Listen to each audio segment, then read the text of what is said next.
Então agora chegou o nosso momento, a entrevista. Então antes de trazer, porque a Márcia já está nos bastidores aqui, preparando o make, tomando um cafezinho, eu vou apresentá-la a vocês. Então a nossa entrevistada, que é a Márcia Marci. Márcia Marci, gente, é uma articuladora sociocultural, graduada em comunicação social pela Fapcom, desculpa, moradora do extremo sul da cidade de São Paulo, idealizadora da coletiva Travas da Sul. Essa coletiva, gente, realiza ações pensadas por e para pessoas LGBTI+, tais como o Sarau das Travas do Sul, a Festa Destrava e o Cinemão Travas da Sul. A Márcia atualmente é agente de formação pelo CIEDES, atuando com juventudes periféricas através do programa Jovem Monitor Monitora Cultural, política pública de cultura da cidade de São Paulo. Também já atuou como assessora pedagógica no programa Itaú Social Unicef pelo CEMPEC entre 2020 e 2022. Em 2019, a Márcia Marci lançou um livro em coautoria, Crônicas Coiote, publicado pela Padê Editorial. Seja bem-vinda, Márcia. Olá, Marcelo. Olá, pessoas que estão Olá. assistindo a gente. Boa noite. Boa noite. Gente, eu conheço a Márcia, faz uns 200 anos, né, Márcia? Bastante Faz um caminhada, já fomos para tempinho, né? várias Caminhamos manifestações. bastante. Nos conhecemos, aliás, numa manifestação, né? Foi naquela, se eu não estiver enganado, foi naquele ato, logo após os meninos que levaram lâmpadas na Paulista, né? Que veio a Maria do Rosário, não foi? Eu, Eu acho que foi você, naquele Leandro. período, ou ali na época do Mackenzie também, que eu lembro que Teve teve. A do Mackenzie acho que foi depois, que foi naquela outra praça lá, o ato, né? É, foi lá Isso. pro lado do Mackenzie. Foi bem naquele período ali que a comunidade estava se reorganizando, assim, né? É. Tinha Não sei muito se vocês lembram, beijado gente, naquela época. teve uma violência horrorosa na Avenida Paulista, onde alguns meninos foram agredidos com lâmpadas fluorescentes 8 horas da manhã, a avenida cheia, né? Enfim, uma coisa horrorosa. E teve um grande ato naquela época. Era governo Dilma, né? Primeiro governo Dilma, a Isso. Maria do Rosário era ministra dos Direitos Humanos, aí ela veio, foi uma passeata maravilhosa, linda. Enfim, antes de nós entrarmos, Márcia, para suas ações culturais e políticas, eu separei uma notícia que eu quero começar com esse ponto com você, porque tem a ver também com o governo eleito, e eu quero a sua análise sobre algumas questões, algumas falas e nomeações, né, que aconteceram agora com o governo Lula, e até para nós fazermos uma comparação com o que já foi feito, né, porque eu acho que essa é a diferença em políticas públicas LGBT do governo 3 Lula, que é o acúmulo, né? Já há um acúmulo, a gente não começa do zero, né? Ontem, né, foi anunciado o BBB e mais uma vez nós temos, né, pessoas bissexuais, lésbicas e gays na casa, né? Inclusive tem o Nicásio, né? Então, BB23, né? Nós fizemos hoje uma listinha com o alfabeto LGBT da atual edição do BBB 23. E tem o Nicásio, que é um médico do SUS, que é um gay, rompido com a família, né? Por conta da sua sexualidade, a família é religiosa.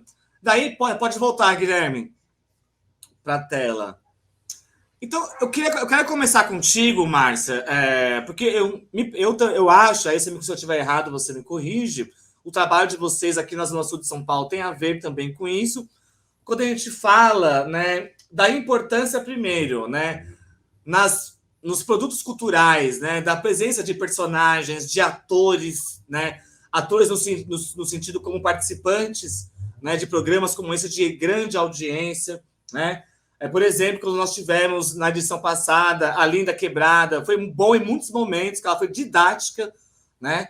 Trazendo o debate sobre a questão trans, sobre a questão travesti, ela explicou muitas vezes isso. O pronome, você deve lembrar que o pronome virou um debate nacional, né? Teve campanha pelo pronome. E tivemos também a nomeação do Silvio Almeida, da Aniele Franco, da Simila Rá como secretária nacional LGBT e da Sônia Guajajara, que representa, né, as populações historicamente perseguidas, difamadas e assassinadas no Brasil.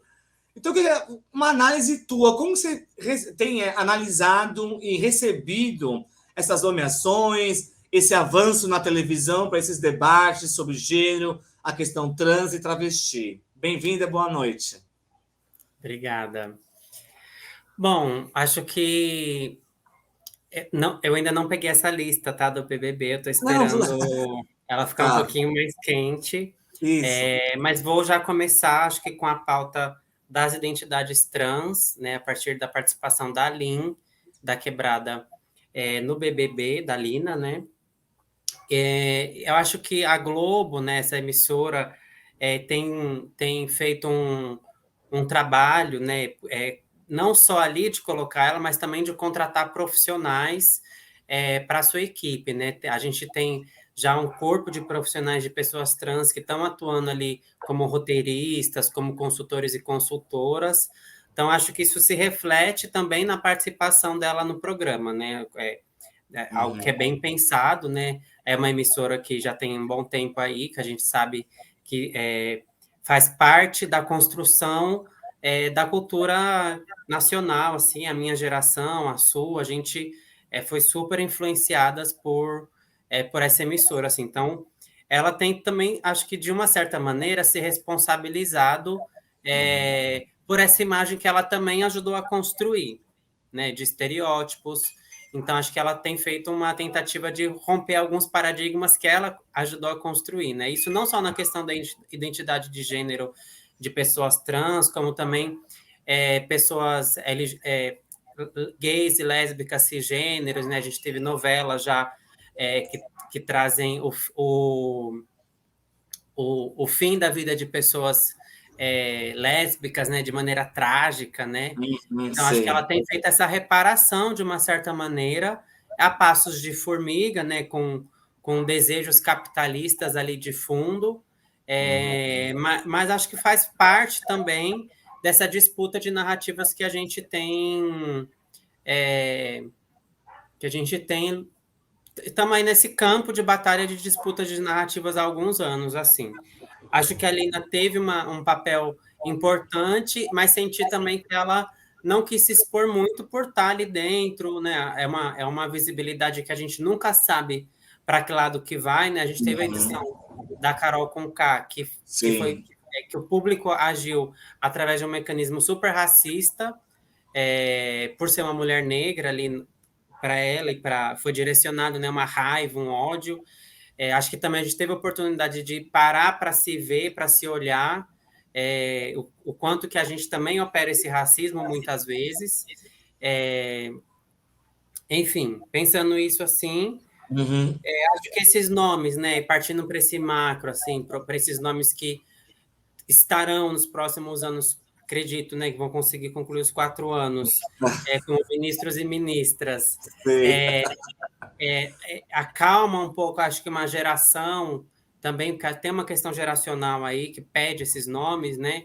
Acredito que tem nomes que que estão mais preparados para ocupar esses cargos, então acho que de uma certa, não vou citar nomes aqui, mas acho que algumas pessoas ali poderiam ter sido chamadas ao invés de outras, por uma questão de estar mais tempo na luta, há mais tempo no Sim. ambiente acadêmico também, trazem pensamentos e elaboraram alguns saberes que acho que esse governo não considerou para chamar. Então, já trago aí uma crítica Uhum. quanto a isso, assim. Estou aqui com o meu assistente. Tá. Arrasa. E é isso, assim, acho que acerta por chamar, mas poderia acertar Uhum. mais, sabe? Tipo assim, poderia fazer um Sim, gol mais bonito, um gol sim, Richarlison, um gol sim. de bicicleta, entendeu? Mas Aham. aí faz um gol ali meio bagunçado, meio tipo. Acho que entendo também a complexidade, né, que fazer essa transição drástica, né, de um Sim. governo de extrema direita, fascista, para essa luz no fim do túnel, né? De trazer o Silvio de Almeida, que é um intelectual negro, que é um cara, mano, tipo assim, isso, sabe, para mim foi fico toda arrepiada, porque Uhum. ele tá Sei. ali à frente, acho que foi um acerto, muito importante para a nossa luta, né, no âmbito nacional. Vamos ter alguns desafios, né, com o governo estadual, né, Sim. aqui em São Paulo, especificamente, falando mais de onde a gente está, de onde a gente está falando hoje, mas acho que acertou muito em trazer o Silvio de Almeida. E a Sônia Guajajara, eu considero que foi um equívoco, por exemplo, porque ela já tinha um cargo ali como deputada eleita, né? E aí tira ali uma pessoa aliada do Congresso para Eu colocar pensei no nisso Ministério. também. Eu, eu, Então, eu acho que gostei muito, assim, gosto da Sônia, acho que é muito simbólico.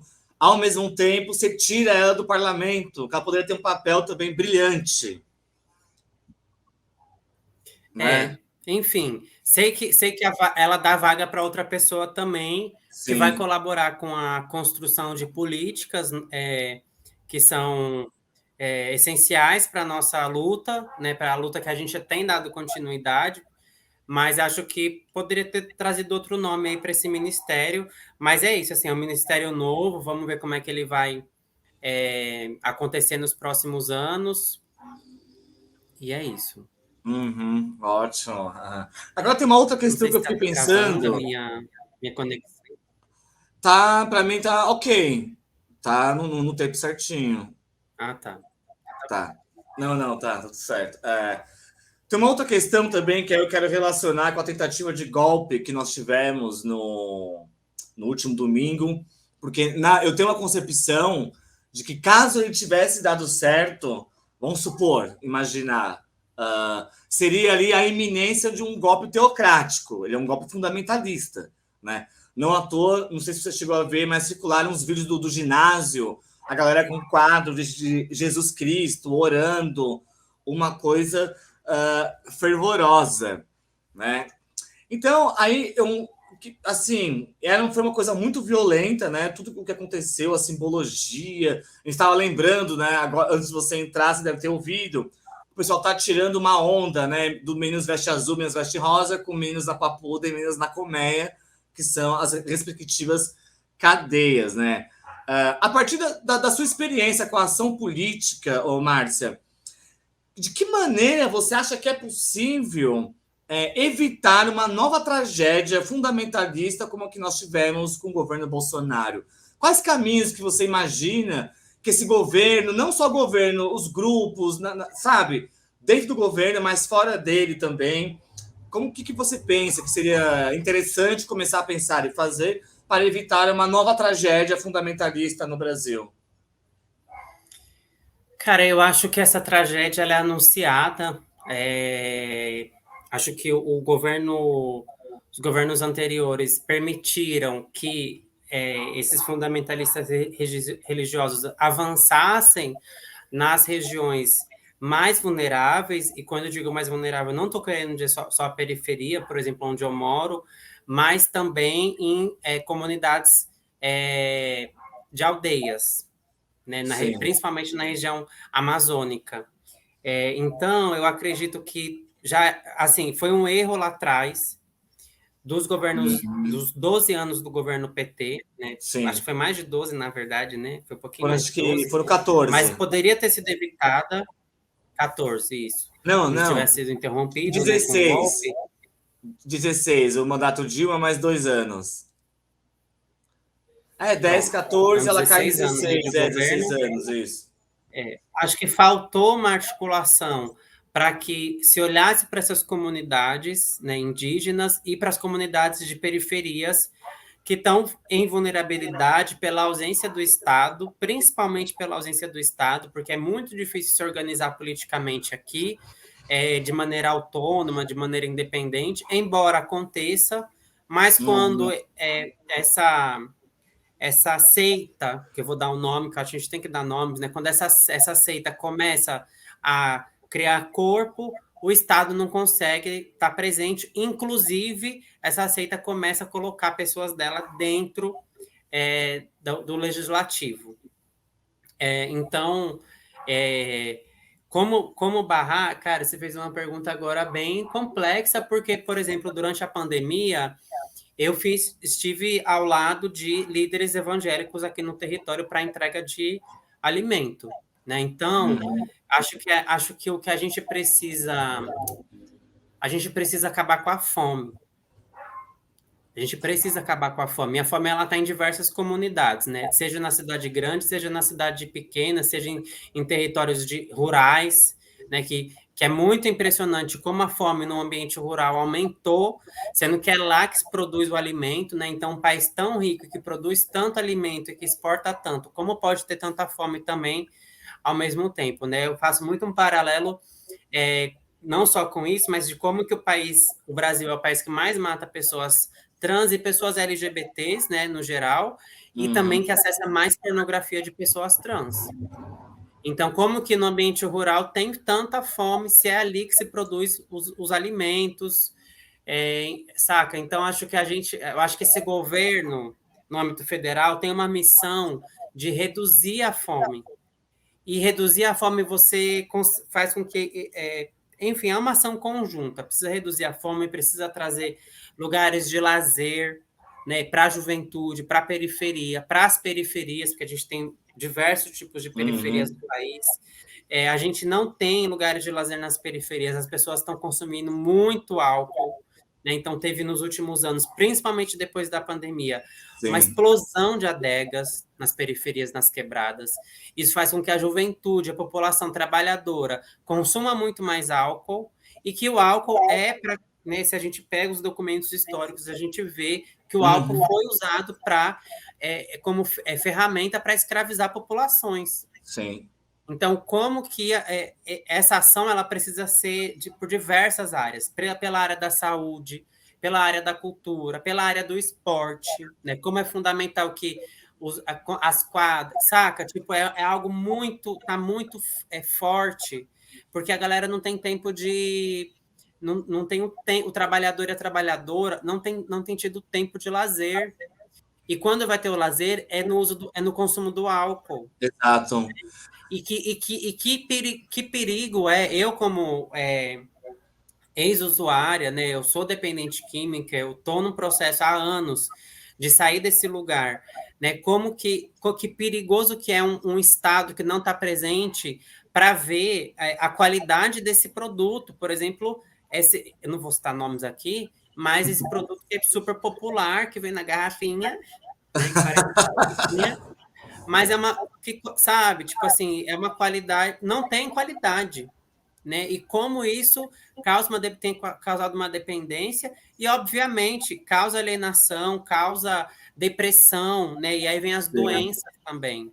Então, esse governo ele vai ter um grande desafio que não é só com o fundamentalismo religioso, porque esse fundamentalismo ele aparece e ele tem essa ação mais efetiva quando o Estado não está presente. Né? Porque é responsabilidade do Estado também garantir que a gente tenha qualidade de vida através do lazer, através do esporte, através de um transporte de qualidade, né, para você ir e voltar para o seu trabalho.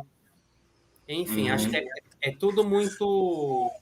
Você sabe que a questão do álcool ultimamente tem sido uma questão. Aí eu li uma entrevista, alguma coisa Hart. Ele tem um livro que ele vai falar droga para adultos. Ele é um cara que desenvolve uma teoria que ele vai dizer que o crack não é o problema é o álcool.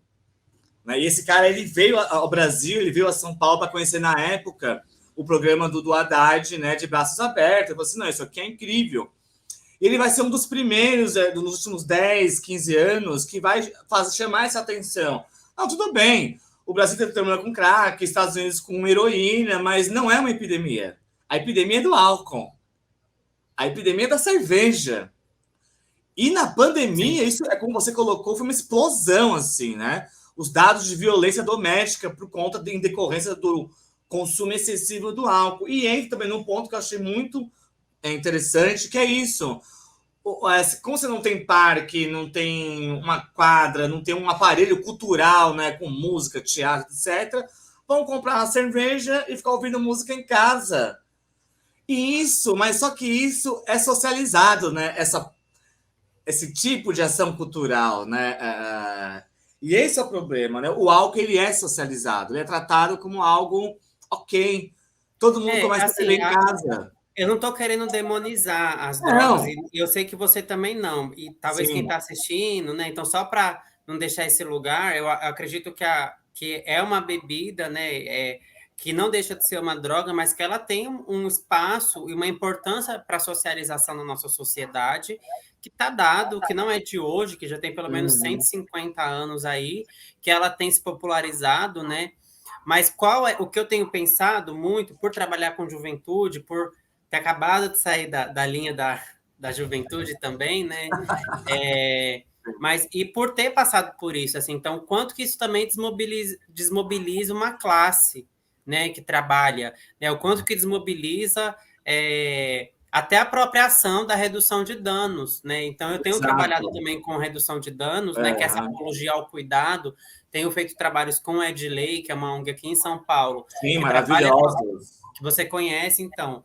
Então, é isso, assim, né? Então, e que a direita tem colocado como uma apologia ao uso. Toda Não, isso. apologia ao uso é uma propaganda. Uma propaganda é uma apologia ao uso. Exato, E eu Você tenho deve sido. lembrar, na época do Braços Abertos, era o Bolsa Crack, lembra? Essa foi a campanha do Dória. O Dória se elegeu em São Paulo com essa campanha, que o Haddad oferecia a Bolsa Crack, mas não era, era um baita programa de redução de danos, Sim. que trabalhava com os 3T, teto, trabalho, esqueci o terceiro, mas enfim, tem uma tríade que eles trabalham. Eu não tava muito perto, assim, dessas coisas nessa época. Inclusive, eu estava bem no auge do meu uso, né? Assim, Mas é isso, assim, como a direita consegue pegar isso e ir para o básico ali, para o anti-cuidado, né? Para uma política de abstinência. Isso para a pessoa que é dependente, a abstinência é muitas vezes mortal. sim, Ela é sim. muitas vezes é mortal. Então, a gente tem um respiro com essa. Enfim, eu pensei que ia ter um respiro, mas depois do último domingo, né, da tentativa de É, golpe, a é, gente já teve que se ligar que o quê? Não tem não, 5 minutinhos para sentar e descansar. não tem. É uma luta que vai ser no dia, que já é no dia a dia, que já é nas articulações, que já é no contato, conversei agora há pouco antes de vir para cá com uma amiga sobre essa importância da gente também conversar com esse centro, com esse centrão, Sim, né? A gente que está sim. mais à esquerda, né? Eu tenho uma crença de vida que está mais para uma vida anárquica do que para uma vida democrática. Eu acredito Uhum. em conselhos, em consensos, mas eu tenho aprendido a fazer esses diálogos. Primeiro, eu aprendi com a esquerda, que inclusive foi na época que a gente se conheceu, e aí rompi com a esquerda, mas retomei, e tenho percebido a importância de conseguir conciliar as lutas para encontrar caminhos comuns. Obviamente, tem coisas que não dá para dialogar, que são irrevogáveis. E o Silvio de Almeida, olha, eu me arrepiando de novo. O Silvio de Almeida trouxe na fala dele uma coisa que eu aprendi com o movimento zapatista, que é muito importante, que é a luta pela dignidade, que está em primeiro de tudo. Em primeiro lugar, a gente precisa de um governo, de um Estado forte, presente, que emancipe a população a partir da dignidade do povo. Porque você ficar 3 horas para ir para o trabalho em pé, muitas vezes, né? Que o seu único recurso de distração no seu dia é o seu celular. E você voltar por mais 3 horas em pé, trabalhar 8 horas, ter 20 minutos, 40 minutos de comida, assistindo um celular, a pessoa não tem dignidade. Então, o Uhum. trabalhador e a trabalhadora hoje que ainda consegue ser CLT, que já foi precarizada, e que eu acredito que a gente vai conseguir revogar a reforma trabalhista, essas pessoas que são CLT, ou os autônomos e autônomas, que também são super precarizados e precarizadas, o quanto que essas pessoas não estão com dignidade no seu dia a dia. Então, a gente tem uma luta por dignidade que eu acredito, Marcelo, e aí arrisco dizer que a gente vai ter que dar as mãos para esses evangélicos que estão, Sim. lideranças que estão na periferia, Uhum.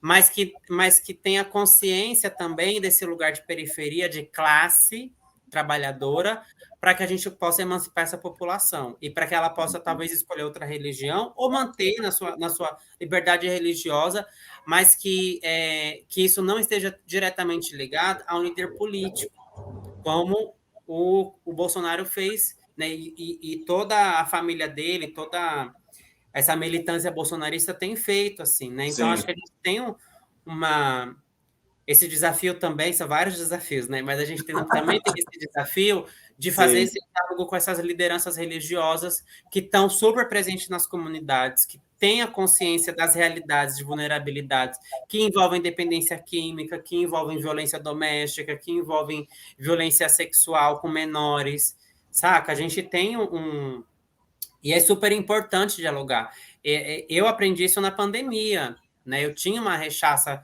com líderes religiosos, mas quando eu conheci uma liderança que sentou e conversou comigo, a gente foi entregar a cesta básica juntas, falei, cara, é isso, a gente tem uma... Não é sobre a gente só.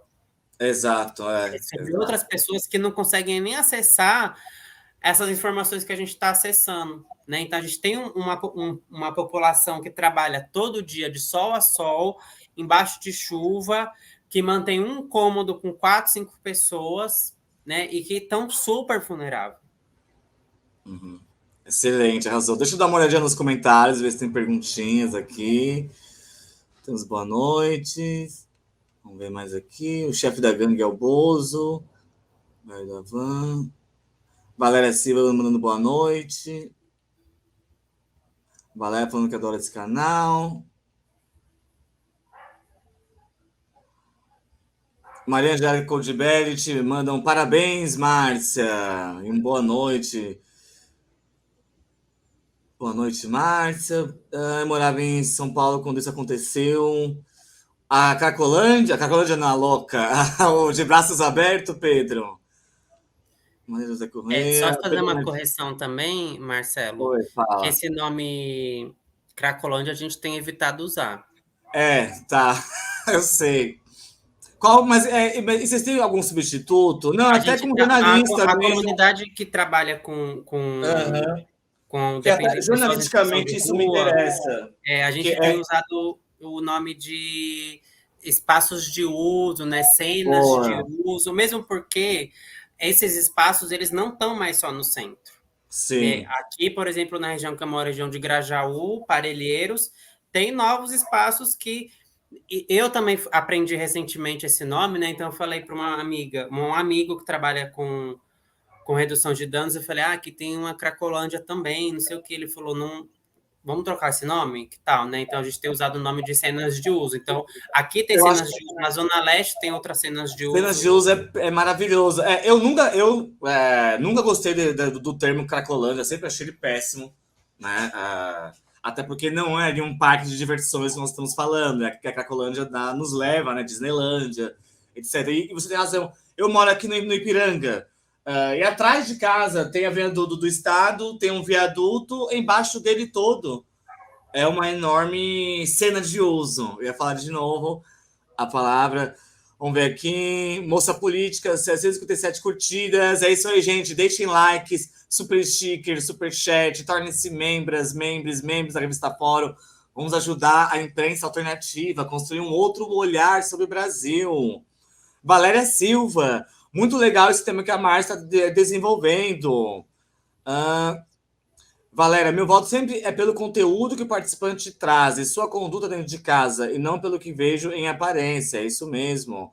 Aura Vidal, a Carol Conká foi uma participante completamente preconceituosa, muito agressiva. Ela foi, mas a reação das pessoas foi too much, assim. Foi calcada no racismo, que é estrutural da sociedade, gente. Não tem como. Vamos ver o que mais aqui. Não entendi até hoje o porquê dessa conduta. Tá. Bom, agora então, Márcia, eu quero que você conte pra gente, para o pessoal que está aqui, e fale sobre o Travas da Sul, como ele surge, o que é esse projeto, de que maneira ele incide na região de vocês. Acho que você puder especificar mais a parte da Zona Sul que você está, porque tem gente do Brasil inteiro aqui. Então, aí pedi para você a localidade, porque eu falei no começo, São Paulo tem a Zona Sul e a Zona Leste, que são gigantescas, com bairros, cidades dentro de cidades, né? Então, fala do projeto e localiza a gente, assim, em qual parte da Zona Sul. Beleza. Bom, a Travas da Sul é uma coletividade de pessoas que surgiu em 2019. O Grajaú é o distrito de São Paulo com maior população da cidade, né? Deve estar hoje... O último censo apontava 400 mil, se não me engano, 400 mil habitantes. Tem 13 anos já o último censo. Então, deve estar chegando hoje, eu acredito, em torno de 1 milhão. Estou chutando alto, né? Mas eu acredito que está por isso agora. É um distrito que fica ao lado de outro distrito que é Parelheiros, que já é uma área mais rural, então já saindo já da cidade de São Paulo, Parelheiros, mas Grajaú também dialoga bastante com o território de Parelheiros e tal. A gente começou essas atividades em 2019, inicialmente mais para ter um espaço de encontro que fosse para a comunidade LGBT e pensado por pessoas LGBTs, né? Então, nos reunimos para fazer um sarau inicialmente. A ideia era fazer uma caminhada por aqui, pelo bairro, mas a gente acabou chegando num lugar comum de que a ideia era fazer um dia, uma atividade paradas mesmo, para não cansar as velhas, né? E aí fizemos esse primeiro sarau em março de 2019, daqui a pouco a gente vai fazer 4 anos, e deu muito certo, a gente fez num espaço parceiro, que hoje ainda tem fortalecido muita gente, desde então, que é o Centro Cultural Grajaú, que é um centro cultural municipal, é o único espaço de cultura público aqui no Grajaú, né? A gente tem outros de outras secretarias, mas da Secretaria Municipal de Cultura é o único para quase 1 milhão de pessoas, né? Para o bairro mais populoso da cidade. Uhum. Então, é o único espaço de cultura que nos apoiou e continua nos apoiando. Fizemos o sarau e a gente percebeu que tinha essa possibilidade aí aberta para fazer outras atividades, começamos a fazer festas, enfim. 2020 veio a pandemia, a gente fez alguns saraus durante o ano de 2019, começamos a fazer festa à noite também, muito para descentralizar a programação LGBT, porque a galera sai daqui e vai para o centro, eu novinha, inclusive a gente se conheceu lá no centro, né? Então era sempre esse rolê de ir para o centro, né? Sai daqui, pega 1h30 de busão ou metrô e vai para o centro. E aí a gente começou a fazer as coisas aqui nessa tentativa de descentralizar os rolês e os espaços de socialização. O sarau, ele acontece durante o dia, então também é uma janela e um caminho para a gente sair desse lugar de que pessoas LGBT só se encontram durante a noite, né? Para a gente ocupar o espaço durante o dia, para trazer as famílias, né? Para que as famílias nos vejam a nossa arte. Então tem a apresentação de drag queen, tem performance, tem intervenção artística diversa, poesia de pessoas LGBTs. A gente também acolhe as pessoas heterossexuais durante o evento, né? Então tem microfone aberto. É um sarau que a gente geralmente pensa a programação. Quem puder, já segue a gente no Instagram, @travasdasul. Em 2020 veio a pandemia e aí a gente, que fazia as coisas na rua, ficou uns meses ali tentando entender como que a gente ia atuar e começamos a receber cestas básicas e passamos 2 anos aí entregando cestas básicas. A gente parou agora em 2022 de entregar. Ficamos 2 anos entregando cestas básicas, priorizando as pessoas trans e travestis, né, mulheres trans e travestis que foram afetadas pela pandemia, porque os seus clientes não estavam podendo sair na rua, basicamente, né? Mas que também ali a gente foi percebendo muitas coisas, né? Então a gente percebeu que existe uma desarticulação do movimento LGBT, né? E que essa articulação aconteceu muito por conta da pandemia. Então, a partir dessa solidariedade de entrega de cestas básicas, a gente começou a conhecer outras coletividades que também atuam com a população LGBT, que também estavam entregando cestas básicas, outras lideranças LGBTs, né?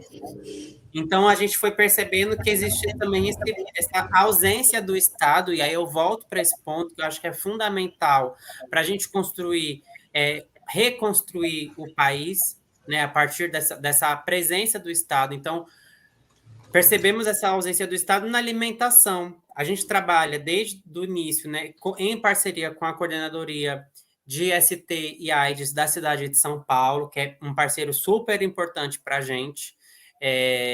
Desde 2019, a gente realiza todas as ações, a gente faz distribuição de preservativos internos e externos, a gente faz distribuição de gel lubrificante. Eles e elas, né, que estão como agentes de prevenção, trazem esses insumos, fazem acolhimento e dão orientação para o público. Hoje a gente tem, a cidade de São Paulo tem o CTA itinerante, então a gente também consegue trazer esse CTA aqui para a periferia, né? O único espaço de tratamento que a gente tem aqui de STs fica distante, pencas, assim, território, então já não é perto, né? Fora que tem todos os estigmas e os preconceitos para a pessoa acessar um serviço especializado de saúde, principalmente quando se trata de HIV, sífilis, né? Tem muitas coisas, enfim, que a gente pode passar mais 3 horas aqui falando. Sim. Mas é um parceiro importante, né? Então, quero trazer isso também, de como é importante a gente ter essa parceria com a Coordenadoria de STs, que tem atuado fortemente com a gente assim, nesse período. Inclusive, fizemos recentemente, agora no final do ano passado, um trabalho a partir de um edital que a Coordenadoria de ST nos fomentou. Então, quem já puder, joga a gente aí no YouTube e procura Travas da Sul Cuida Mais 35, que é uma websérie com 5 episódios, que traz a história de pessoas trans com mais de 35 anos, né, para romper também, desmistificar essa ideia de que pessoas trans vivem só até 35 anos. Isso já mudou, esse já é um cenário que não nos pertence mais, e a gente tem que tirar isso da sociedade. A gente não pode dar esse direito para as pessoas falarem que a gente vive só até 35 anos, porque temos pessoas mais velhas, que têm mais de 35 anos, têm 40, 50, 60 anos, e que estão trabalhando, que estão construindo a nossa ancestralidade. Então, construímos esse trabalho também em parceria com a coordenadoria. A Secretaria Municipal de Cultura também tem nos apoiado, com as nossas ações culturais, através do Sarau Travas da Sul. A gente trabalha com mais de 20 artistas LGBTs, né, priorizando sempre pessoas não brancas, que é algo muito importante que a gente tem feito. Né? Eu, como uma travesti branca, racializo as produções que eu faço.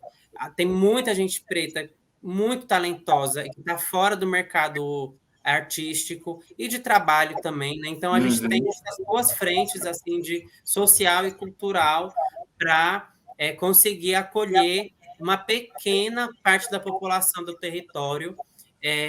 O nosso desejo esse ano é de fazer com que a gente consiga profissionalizar um pouco mais a Travas da Sul, então conseguir ter uma incidência maior no território, principalmente aqui onde a gente está, porque é onde a gente começou, é onde as pessoas que atuam com a coletiva moram, a maior parte delas, né? É um território super vulnerável culturalmente, assim, já falei isso, não preciso ficar repetindo, né? Que a ausência do Estado aqui é muito forte. Então, a gente tem trabalhado quase como uma política pública, né? Cultural, social, com saúde, com prevenção, com distribuição de... A gente para ser também justa, né? A gente tem outras parceiras, que é o Centro de Cidadania LGBT, que é daqui da cidade de São Paulo, e tem o Centro de Cidadania Sul, que atende essa população, então a gente tem encaminhado para lá as demandas de alimentação, porque a gente não deu conta de dar essa comida para o povo, porque depois também que a pandemia foi diminuindo, as doações das grandes empresas foram parando, né? Porque o interesse é mídia, é fazer ali o que está na onda no momento e depois passa. Né? Então, a gente aproveitou essa onda, distribuímos comida para o povo e agora a gente está, inclusive no final do mês, já vou fazer o jabá, estamos no final... Isso, eu ia falar para você falar também. Não. Primeiro fazer um comentário que assim, a Travas da Sul, vocês são várias frentes, né? Sim. Muita alimentação, arte, cultura, trabalho... formação política também. Formação política. É super importante, sabe? Eu tenho sentido que existe uma direita LGBT que faz as coisas, não deixa de fazer, dá o nome também, mas não tem esse cuidado em formar um pensamento crítico na comunidade LGBT. E a Uhum. gente traz isso, eu trago isso muito forte pela minha história de vida, porque eu nasci no Grajaú, depois fui morar no MST com 6 anos, 7 anos de idade, no interior de São Paulo, voltei com 12, fui criada de ProUni, né? Então a gente precisa também de uma comunidade que se Uhum. emancipe, né? Que seja Sim. autônoma, que tenha consciência da sua autonomia e que possa, se for de direita, que possa também ver os pontos negativos dos seus líderes de direita, Sim. né? E não ficar Uhum. só passando boiada. E eu Uhum. tenho sentido que tem uma comunidade de direita na cidade de São Paulo, que é LGBT, que sempre existiu, mas que tem se organizado culturalmente e que não consegue formar o seu público, que não consegue formar a população. E isso, para mim, é muito perverso, porque é uma lógica capitalista e neoliberal que vai fazer o quê? Vai fazer um rolê para a galera beber e vomitar. Sim. E a gente não É. precisa disso. A periferia não precisa disso. A periferia precisa de autonomia, precisa de educação. Uhum. E, Márcia, eu fiquei pensando assim, primeiro, são duas questões que eu vou te fazer. No começo do trabalho de vocês, como que foi a relação com o bairro, com a territorialidade? Como que foi se dando isso? E uma outra pergunta é, quem vai até vocês? Das pessoas que vivem ali no Grajaú. Então, Quem geralmente busca vocês? a gente começou a fazer o sarau do lado externo do Centro Cultural, que tem um calçadão, e é um espaço de socialização de famílias, de juventude, fica ao lado da Escola de Samba Terceiro Milênio, que é uma escola de samba aqui do Grajaú, que inclusive esse ano foi para o grupo especial, já vai estar no grupo especial, Uhum. salvo engano. E é um espaço que a comunidade LGBT ia, mas não se organizava ali, né? E a gente começou a se organizar ali e, assim, a gente recebeu pedrada, né? Xingamento, não foi só uma vez. Uhum. Então é uma disputa de território, porque o pessoal cisgênero, hétero que ocupa ali, que faz evento, não recebe pedrada. Como a gente recebeu, no meio de um sarau, logo no começo. E ali a gente percebeu que era importante estar ali, que era importante disputar aquele território. E estamos ali desde então e fazemos nossas atividades. Hoje também, né, já temos aí 4 anos, temos um público que conhece, que vai, né, tem um público espontâneo que está sempre ali, porque a gente não fala só para a gente. Esses eventos que a gente faz, são principalmente para as pessoas cisgênero e heterossexuais que estão ali, que precisam se responsabilizar por essa estrutura que tem matado pessoas trans, principalmente, que tem assassinado pessoas trans. Então, ou que saem, que se relacionam com pessoas trans e travestis, mas não assumem, fazem escondido. Então, a ideia de estar ali é também mostrar que a gente está naturalizando esse espaço, que a gente está disputando para mostrar que a gente é gente também. Uhum. O que a gente tem feito? Eu não sei se eu entendi a sua pergunta, quem chega na gente, no Não, sentido. não, fora, porque tem as ações, os eventos, mas se as pessoas costumam ir atrás do Grupo Travas da Sul, quem costuma ir Sim, atrás de hoje vocês sim. buscar? Hoje a gente Quem são ainda. as pessoas que vão atrás de você, assim, as pessoas, é isso?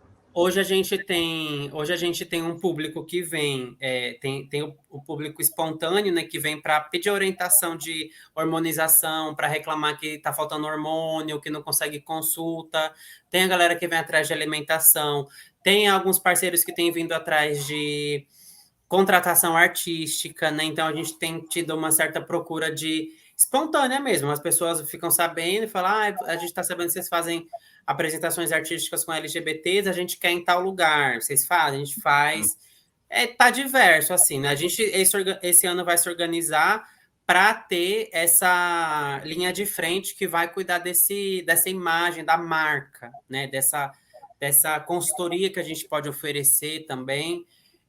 Mas o público é diverso. Assim, o que eu sinto para 2023, né? E aí vou trazer já, por exemplo, com o festival que a gente está organizando já e que vai acontecer no final do mês aqui no Grajaú, então estão todos e todas convidados e convidadas, a gente está fazendo um financiamento coletivo, tá disponível lá, o link está no @travasdasul, ali na bio, O e-mail para colaborar é o Pix, é saraldastravas@gmail.com.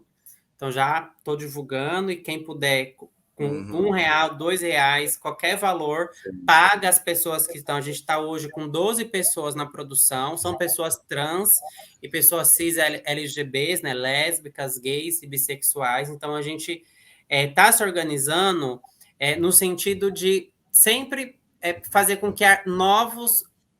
Não, não é novos, na real, mas eu acho que a ideia desse festival ela é principalmente para que as pessoas do território, porque é um cara que é muito grande, é muita gente, e para que essas pessoas que querem ser artistas e que são pessoas trans, para que elas possam se sentir à vontade de subir num palco e pegar no microfone e trazer a sua arte, trazer a sua poesia, a sua música, para que as sapatonas possam ter um espaço para vir se apresentar, porque a gente sabe, a gente que é bicha, a gente sabe que não é fácil para uma pessoa da comunidade LGBT chegar em qualquer evento que não é LGBT e se apresentar artisticamente.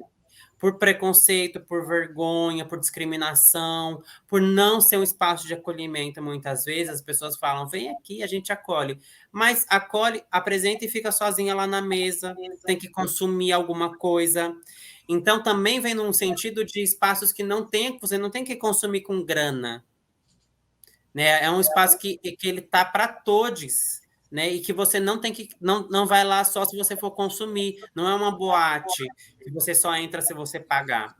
É um lugar aberto, público, de graça, que você não precisa estar nessa lógica também, operando o capitalismo nessa maneira perversa que o capitalismo opera também, e que a comunidade LGBT tem sido sugada, expropriada muitas vezes, né? Que o capitalismo e a direita têm sequestrado sim a pauta LGBT, que é uma pauta de movimento que nasce principalmente da sua gênese, né, de mulheres trans e travestis racializadas, periféricas, latinas, e a gente tem visto como que a direita e o neoliberalismo e o capitalismo têm se apropriado e sequestrado essa pauta, e através da sua ela vem no sentido não contrário, mas para outro lugar, que já existe há muito tempo, que é de trazer espaços de socialização da comunidade LGBT, e com parceiros e com parceiras diversos e diversas. Então, as empresas que estão aí, que quiserem mandar um Pix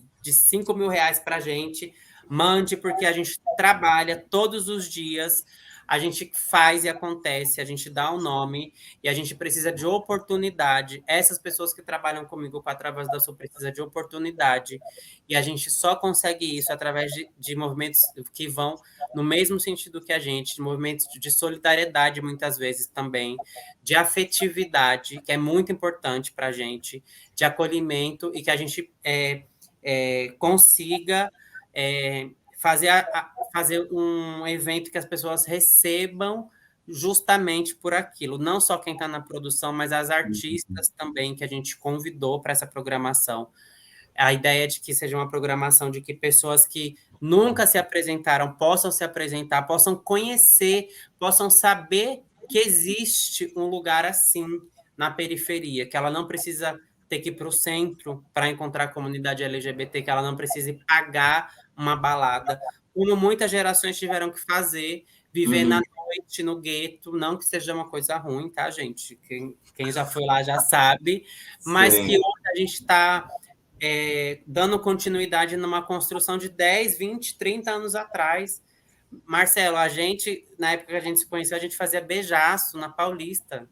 Exatamente. Olha isso, que hoje, que tipo assim, que inconcebível para uma pessoa de 20 anos hoje, imaginar que tem que se organizar em grupo para ir beijar num lugar que aconteceu uma cena de homofobia, de lesbofobia. Exatamente. Hoje, lógico que não é a coisa mais do mundo, mas é muito comum você ver um casal LGB ali, né, trocando afeto, de mão dadas, na periferia também, né? Então já tem isso que a gente teve que fazer lá atrás, né?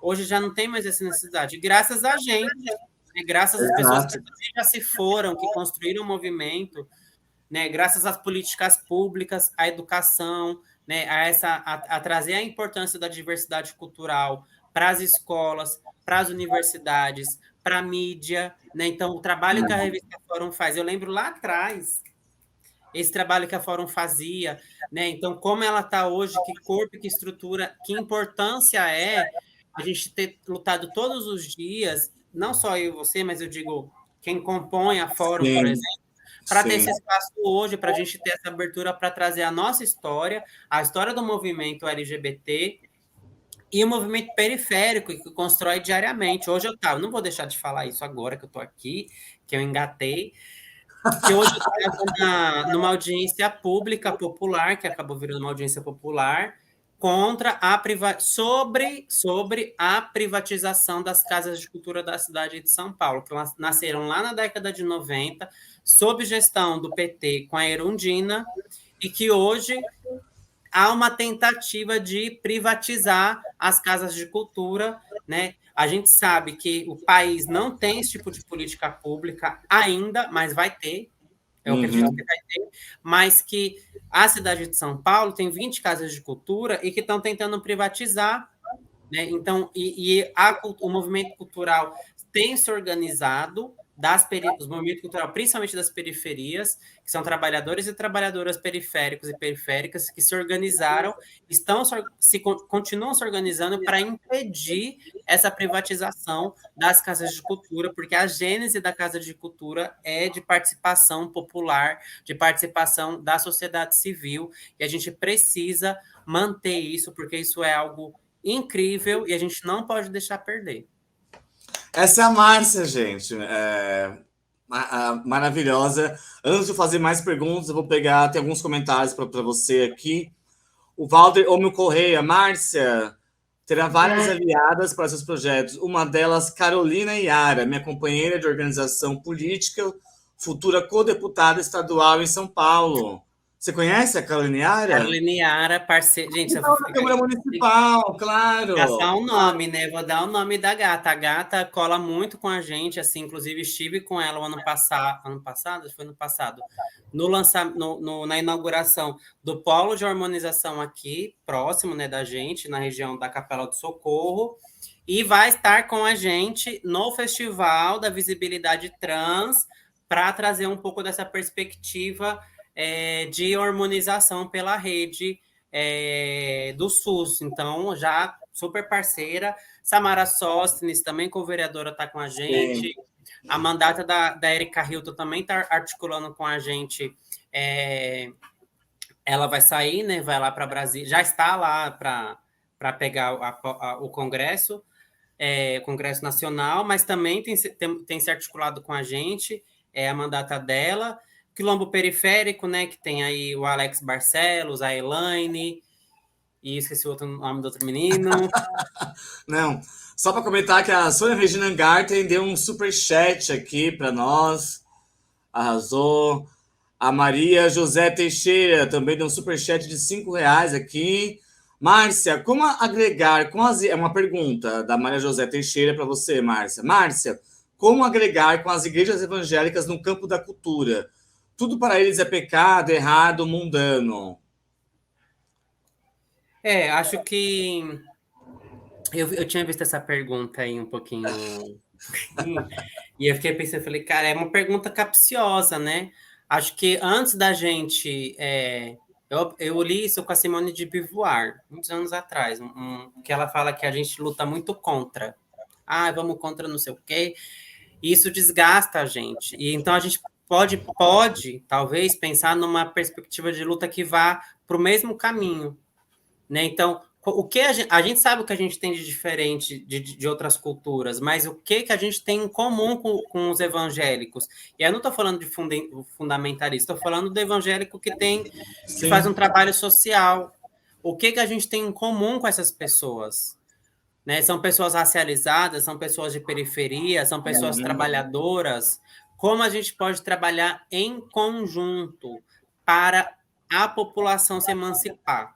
E quando eu digo se emancipar, eu digo emancipar não ter não ter que trabalhar, né, para um patrão. Se emancipar no sentido de ter recursos e uma diversidade de acessar a saúde, que ela possa ir para um terreiro, que ela possa ir acessar o SUS mais facilmente, que ela possa acessar um serviço especializado de saúde, né? Se emancipar no sentido de educação, né? Então, com mais escolas de qualidade, cursos técnicos e profissionalizantes de qualidade, como a gente, a partir dessa igreja, por exemplo, como a gente consegue encaminhar os jovens de lá para a ETEC, que tem no estado de São Paulo, como a gente caminha esse jovem para o curso profissionalizante, como a gente caminha esse jovem para a universidade, a gente sabe fazer isso. A gente precisa chegar nesses líderes evangélicos e conversar com eles para encaminhar esses jovens para a universidade, para encaminhar esses jovens para um curso profissionalizante, muitas vezes para terminar o ensino médio, porque a juventude preta não consegue concluir o ensino médio, a juventude periférica abandona. Não é só a população trans que abandona, a população trans que abandona é muito naturalizado, mas a população trans muitas vezes é periférica e é racializada, não é branca, e está fora da escola. Então, é algo que a população trans está dentro dessa população periférica e preta que abandona a escola porque tem que trabalhar cedo. Né? Olha só que importante é o Transcidadania hoje na cidade de São Paulo, que consegue dar uma bolsa para subsidiar as pessoas trans a concluírem o ensino básico. Como a gente consegue fazer isso com os demais jovens da periferia do Brasil, das periferias do Brasil? A gente precisa fazer estruturar uma política nacional, não é na cidade só, não é no estado, é nacional, e aí com o pacto dos 27 governadores e governadoras, uma política que faça com que esse jovem não tenha que abandonar a escola, que ele ganhe uma bolsa por estar estudando, que ele consiga, saca, que a família dele tenha comida e moradia, que ela tenha um auxílio para um aluguel, que não estou falando de R$200 para pagar o aluguel, estou falando de R$600. É muito caro morar na cidade grande. Sim. Né? E por que está tão concentrado na cidade grande as oportunidades? Por que as pessoas têm que vir para São Paulo? Por que elas adoecem aqui? Outro ponto, né, Márcia? Porque tem que sair milhões da Zona Sul e da Zona Leste e rumar para o centro. Isso. O trânsito, em boa parte, é esse fluxo, né? Você tem... Para quem não é de São Paulo, nós temos 2 cidades dormitórios em São Paulo, que é a Zona Sul e a Zona Leste. Fora a região metropolitana, né? Exatamente. Outras cidades aí também que a galera tem que ficar vindo para cá. E um transporte público precarizadíssimo. E caro. Cara, se a pessoa mora em Santo André, pegar um exemplo, e tem que vir para São Paulo, ela vai gastar R$11 por dia, que é o interurbano, é o metropolitano. R$11, gente. R$11. Segura, Márcia. Peraí que eu vou só pegar mais uns chats aqui. A Denise virou nova membro. A Sônia Angarten fez vários super stickers pra gente. Arrasou, Sônia. O Guilherme Ferreira também mandou aqui vários... Mandou um super sticker pra gente. Isso, gente. Vamos fortalecer. Vamos ver mais aqui comentários. Boa noite a todos. Sem anistia. Maria dos Anjos. Luta árdua essa de vocês. Deve ser, nossa. Aqui no Rio tinha Casa Nem. Não conseguiram se manter. Carlos Metal... A verdadeira 4 linha da Constituição. BR terroristas na prisão. Maria dos Anjos deixou um super sticker pra gente. Arrasou. Gente que não assume... gente que não se assume é que se preocupa com a sexualidade alheia. Os patriotas, gente. Ó, tá assim, ó. Tudo com problema sexual ali. Que daria pra fazer outro programa para falar sobre a questão da estrutura e das sexualidades reprimidas. Selvagem nativo, sem capitalismo LGBT.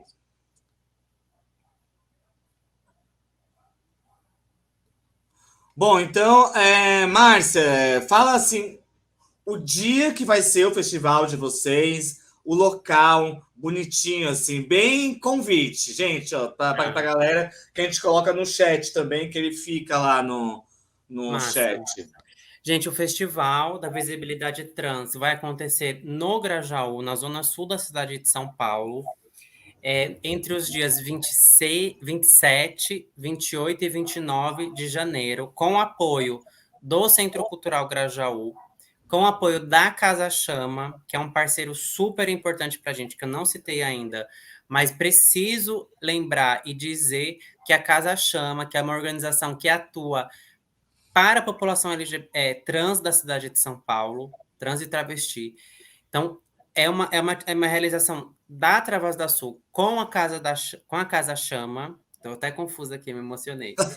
Em Tá. parceria com a Casa Chama e com o Centro Cultural Grajaú, Coordenadoria de ST AIDS da cidade de São Paulo e outros parceiros e parceiras.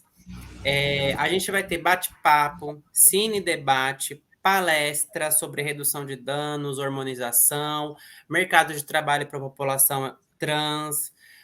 Vamos ter também uma mesa sobre religiosidade e comunidade LGBT.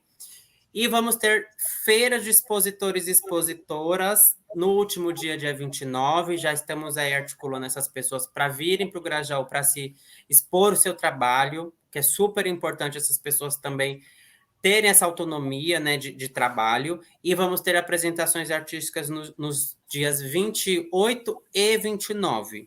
Tá? A programação completa ainda vai sair, eu já estou jogando um spoiler aqui, mas vamos soltar a programação completa no Instagram e no Facebook, @travasdasul.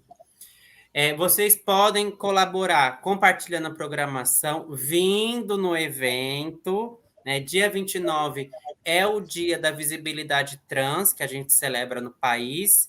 Então, vai ter atividade em vários lugares da cidade, online. A Casa Chama também está fazendo uma programação online.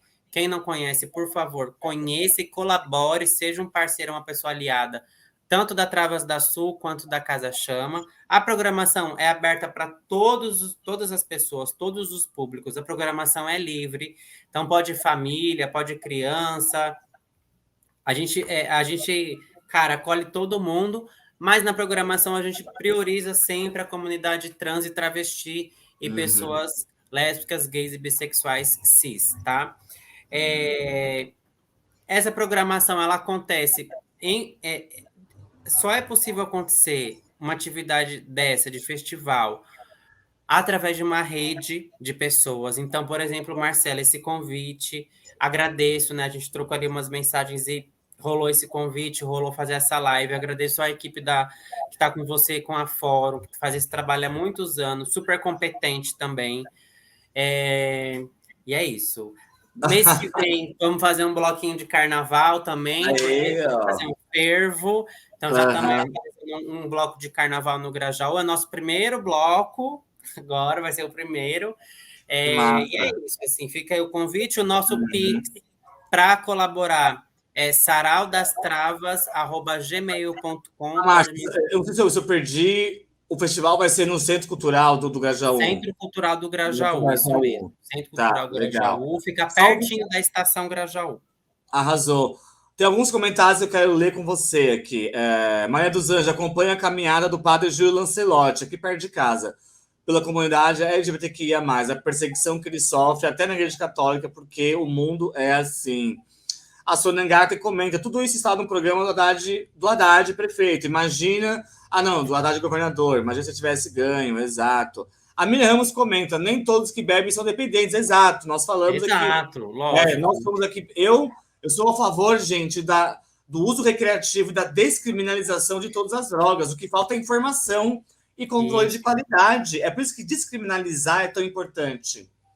Para as pessoas saberem o que estão usando. Por exemplo, o cigarro e o álcool, a gente sabe o que vem nele, tem um controle, a Anvisa controla a cerveja e o cigarro, etc. Então não tem proibicionista aqui, não, pelo amor. Deixa eu ver mais alguns. Heavy da Cacá ou Mauê. Te manda um coraçãozinho. Márcia. Maria dos Anjos. Márcia. Essa é uma pergunta importante. Acho que você vai gostar de responder, Márcia. Márcia, a AIDS não é mais uma questão. Perdemos um jovem por conta de AIDS por esses dias. Vocês falam como que é esse debate entre vocês lá, Márcia? Vamos.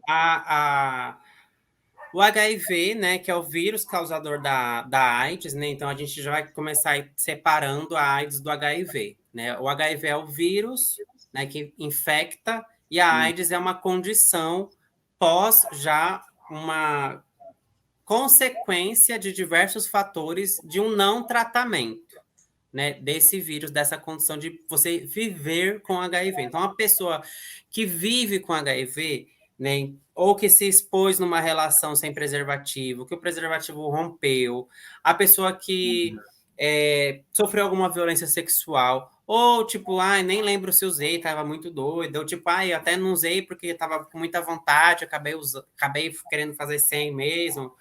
Enfim, um cenário muito amplo, né, para se infectar com HIV. Também tem os acidentes hospitalares, ali o pessoal que trabalha em hospital, tem diversos cenários, né? O tratamento, ele é gratuito pelo SUS, tratamento, diagnóstico, né? Então, a gente tem diversos serviços no Brasil que fazem o diagnóstico, tem teste rápido, você pode pegar um teste e fazer na sua casa, você pode ir na farmácia comprar um teste, você pode pegar o teste de graça no SUS, você pode ir num serviço especializado. Vou falar mais da cidade de São Paulo, que é como eu conheço atualmente, né? Tem os SAIs e os CTAs que fazem o teste rápido de sífilis, HIV e hepatites. Então, você pode fazer esse teste rápido. E ter o diagnóstico ali na hora. Depois você, testando positivo, para qualquer uma delas, vai começar o tratamento, né? Faz um exame ali de sangue, demora uns dias para sair o resultado, para confirmar, né? Então, tipo assim, saiu ok, para não ser um falso positivo, você faz o exame de sangue. E aí, ali sim, vamos falar só do HIV, que foi a pergunta, né? Para não trazer outras aqui. O HIV é uma infecção sexualmente transmissível, então ele tem tratamento, não tem cura, né? Aqui, atualmente, a gente não tem cenário de cura, mas tem um tratamento, você inicia o tratamento, e depois de 6 meses, mais ou menos, que você inicia o tratamento, a sua carga viral fica indetectável. Isso significa o quê? Que o medicamento faz com que o vírus pare de se replicar que nem um doido, e quando você faz o exame ali de sangue periódico, né, a cada 6 meses hoje em dia, o exame não detecta uma carga viral alta, ela é uma carga viral muito baixa, tão baixa que a pessoa, quando se relaciona sexualmente, né, fazendo aí o tratamento, estando com a carga viral indetectável, ela fica intransmissível. Significa que ela não transmite o HIV na relação sexual. Então, pessoas que vivem com HIV, que fazem o tratamento corretamente, e óbvio que cuidando para não pegar outras ISTs, porque a gente tem hepatite, tem sífilis, gonorreia, enfim. Essa pessoa ela não transmite o HIV na relação sexual. Então, tem uma qualidade de vida que é muito importante, né? A gente tem uma cultura ainda que foi criada, né, pela mídia, enfim, por não se conhecer também tanto há muitos anos atrás, de como que a vida da pessoa com HIV. A gente tem muita imagem da pessoa que já está no estágio da AIDS, né, que está lá na cama, super debilitada e que morre, né? Essa não é mais a realidade da maioria das pessoas. A gente ainda tem muita omissão e pessoas que não fazem o teste regularmente e acabam transmitindo o vírus, né? Então, tipo, a pessoa acha que nunca vai ser ela, né? Porque acha que é uma doença só de pessoas, só de homens gays ou só de travestis, quando tem muita gente hétero, muito pai de família, muita mãe de família que é portadora não, que vive com HIV, né? Então tem muitas pessoas que vivem com HIV, mas tem uma vida de boa, faz esporte, pode ter outros filhos, outras filhas, pode se relacionar sem preservativo, né? Que você não vai transmitir desde que você esteja fazendo tratamento regularmente. Assim, existem casos, sim, de óbito ainda, né? É uma realidade de pessoas que acabam desenvolvendo a condição de AIDS, né? Que já é esse lugar de doenças oportunistas, que a pessoa vai somando várias doenças ali, e aí fica difícil o organismo reagir, mesmo com medicamentos, né? Então, a gente tem ainda pessoas que morrem em decorrência da AIDS, né? Que já é esse estágio pós estar infectado, assim, né? Já tem uma carga viral alta e tal. Então, assim, a gente luta para usar também as tecnologias de prevenção, que são preservativos internos, né? A gente tem usado esse nome, né, com a coordenadoria de STs na cidade de São Paulo, que para substituir o masculino e o feminino, né? Porque masculino e feminino a gente já sabe que não é exatamente isso. Então, o interno, Sim. que é para quem tem vagina ou utiliza no ânus, e o externo para quem tem pênis ou quer usar também os dedos, né? Então, a gente tem essas tecnologias, tem também a PrEP e a PEP. A PEP, PEP, é uma tecnologia que é utilizada para se você se expôs a uma situação que você não sabe se a pessoa vive com HIV ou se você sabe que ela tem e você não quer fazer já uma, uma ação direta até 72 horas, preferencialmente no primeiro dia que você teve uma relação com a pessoa ali. Então, você já vai no dia seguinte lá no serviço especializado, faz um teste rápido para ver se você não é portadora do HIV, e aí você toma a PEP por 30 dias, mais ou menos, para não se contaminar com HIV. Eu E a fiz já, PrEP... Pepe. você já Eu fez a fiz a PEP? Pepe, já, Eu já. não fiz. Não fiz. Eu fiz Não deu uma tempo. vez. Faz uns Não deu 2 meses. Faz uns 2 meses. 2 meses? Estourou a camisinha. Era um sexo aleatório. Aí tem que fazer, gente. Não tem jeito. Mas é Fazer, tranquilo, viu? é tranquilo Os e assim. CTA são ótimos. O CTA aqui perto de casa, na Vila Prudente, é muito bem preparado, assim, é muito bem E a gente tem preparado. a PrEP também, que inclusive tem novas maneiras de fazer a PrEP. Tem a PrEP. Como que é o nome aquela? Não, aquela do. Que toma só quando vai se relacionar. Tem assim, a PrEP é uma tecnologia de pré-exposição. Então, você toma ela regularmente para se prevenir a infecção. Geralmente, é uma tecnologia nova, disponível no SUS, gente, gratuito, tá? Não precisa ser rica para fazer, ela é gratuita no SUS. Então, você vai tomar regularmente esse medicamento para já estar imune à contaminação do HIV. Precisa tomar regularmente. Tem a PrEP sob demanda, que ela é nova também. Tudo isso tem estudo de anos, tá, gente? Não é porque o Lula entrou que agora você pode tomar a PrEP sob Não é o demanda. kit gay, gente, calma. São estudos, né? Então você vai se relacionar. Eu sei que eu vou ficar com alguém que vou ficar sem camisinha. Então você vai tomar naquele período antes e depois para evitar se contaminar. E a gente tem alguns estudos, né, no Brasil que estão saindo que é a PrEP injetável, né, de longa duração, o mais recente agora, que está acontecendo pela USP, que é a PrEP injetável de 6 em 6 meses. Então, tem uma pesquisa aberta aí, vou pegar aqui o arroba do pessoal para passar certinho. Então, quem está na cidade de São Paulo, tiver interesse, já pode procurar. Que você vai tomar, né? Assim, como é uma pesquisa, você não vai tomar só a injeção, você vai tomar também o comprimido, né? Então, um dos dois vai ser placebo, e você vai fazer esse tratamento de 6 em 6 meses, para a ideia de que você toma a injeção de 6 em 6 meses da PrEP e não tem que tomar todo dia ou sob demanda. PEC nas redes, o arroba do pessoal da pesquisa, arroba PEC, PEC nas redes.